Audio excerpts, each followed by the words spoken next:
नमस्कार, मी आचल आणि तुम्ही बघताय लोकवाहिनी न्यूज चॅनलचं टॉप 10 महाराष्ट्र फास्ट बुलेटिन। एक नजर टाकूया राज्यभरातील महत्त्वाच्या घडामोडींवर। पार्थ पवारांच्या कंपनीला 21 कोटी स्टॅम्प ड्युटी नोटीस, 15 दिवसांची मुदतवाढ मागितली। पंकजा मुंडे यांच्या पीए अनंत गर्जेंना पत्नीला आत्महत्येसह प्रवृत्त केल्याच्या आरोपावर अटक, 27 नोव्हेंबर पर्यंत पोलीस कोठडी। पालघर येथील आदिवासी वसतिगृहाच्या 8वीच्या 14 वर्षीय विद्यार्थ्याची गळफास घेऊन आत्महत्या।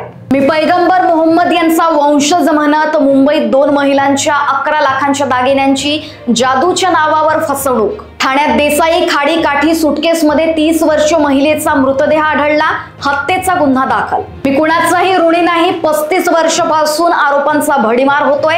अजित पवारांचा वोट द्या, फंड देईल या वादावर स्पष्टोक्ती। ट्रेन हत्याकांडामध्ये बरखास्त आरपीएफ कॉन्स्टेबल चेतन सिंहने मेंदूची गंभीर बिमारी सांगून मागितला जामीन। मुंबईत आम्ही पाताल लोक बनवतोय, फडणवीसांचा भूमिगत सुरंगाचा मेगा नेटवर्क जाहीर। ठाण्यातील नाशिक मुंबई महामार्गावर कार पुलाच्या रेलिंगला धडकली, 2 तरुणांचा मृत्यू, 1 गंभीर जखमी। आणि पुण्यातील औंधमध्ये रस्त्यावर बिबट्या फिरताना दिसला, थर्मल ड्रोन सह मोठी शोध मोहीम सुरू। आणि यासह इतर घडामोडींसाठी बघत रहा लोकवाहिनी न्यूज चॅनल।